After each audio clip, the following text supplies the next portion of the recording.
Iran के विदेश मंत्री ने रूस के विदेश मंत्री से इस बीच बात की है। एक और ताजा खबर आपको बता दें, अब्बास अराक्ची ने सरगेई लावरोव से फोन पर बात की है। अराक्ची ने अमेरिकी रवैये पर सवाल उठाए, कहा अमेरिकी रवैया कूटनीति के विपरीत है, देश हित को ध्यान में रखकर करेंगे फैसला, ये अब्बास अराक्ची कह रहे हैं।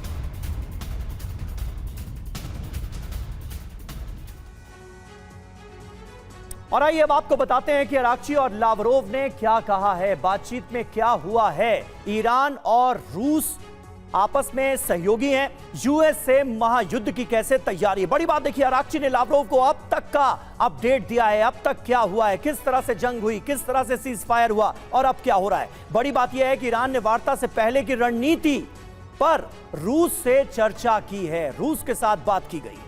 और देखिए, अराक्ची लावरोव की बात करें तो अराक्ची ने क्या बताया, अमेरिका की कार्रवाई गैर कानूनी है, ये एक बार फिर से रूस के सामने बात दोहराई है। लावरोव कह रहे हैं यूएस की नाकेबंदी गैर कानूनी है, जो ब्लॉकेट लगाया है इसको भी इलीगल रूस की तरफ से कहा गया। अराक्ची ने कहा कि यूएस बोलता कुछ है और करता कुछ है, विश्वास करना थोड़ा मुश्किल। लावरोव कह रहे हैं कि वार्ता जारी रहे, सैन्य टकराव को टाला जाए, ये उन्होंने कहा है।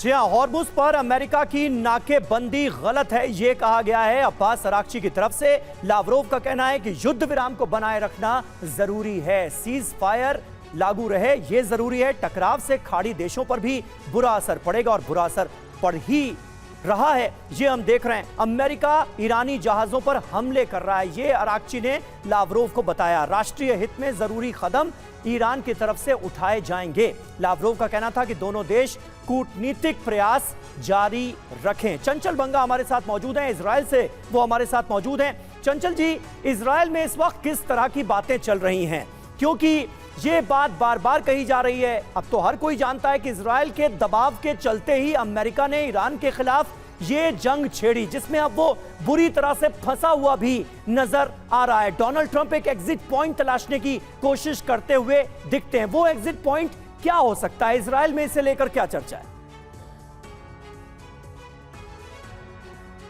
आप अनम्यूट कर लें अपना ऑडियो।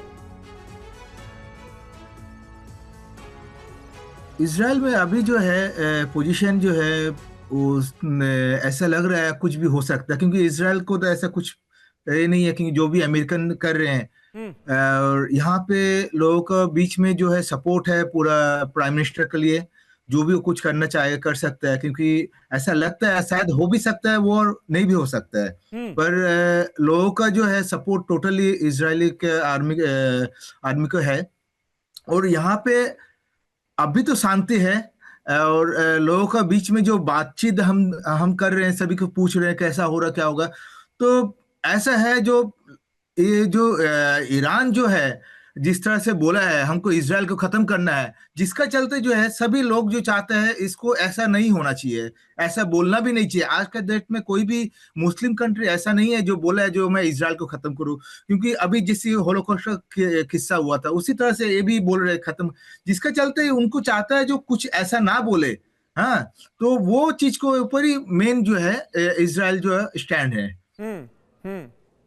ठीक है, लेकिन क्या इजराइल का रुख जो है वो भी बदल रहा है? क्योंकि आप देखिए, पहले तो लेबनान में लगातार हमलों का सिलसिला जारी था, हिजबुल्लाह को जड़ से खत्म करने की बात हो रही थी, लेकिन अब लेबनान से वार्ता हो रही है, तो कहीं ना कहीं इजराइल का रुख भी सॉफ्ट हुआ है क्या? बहुत छोटे में अगर आप बता पाए।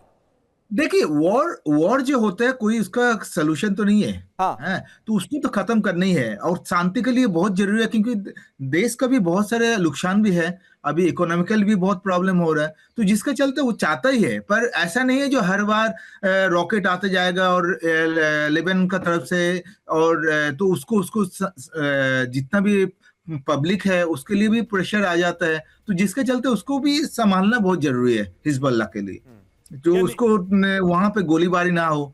यानी आप कह रहे हैं कि जो प्रॉक्सीज हैं, जो हिजबुल्लाह हैं, इन सब से इजराइल डील करता रहेगा, इनको टैकल करता रहेगा, लेकिन साथ साथ बातचीत की भी कोशिश जारी है इस बीच।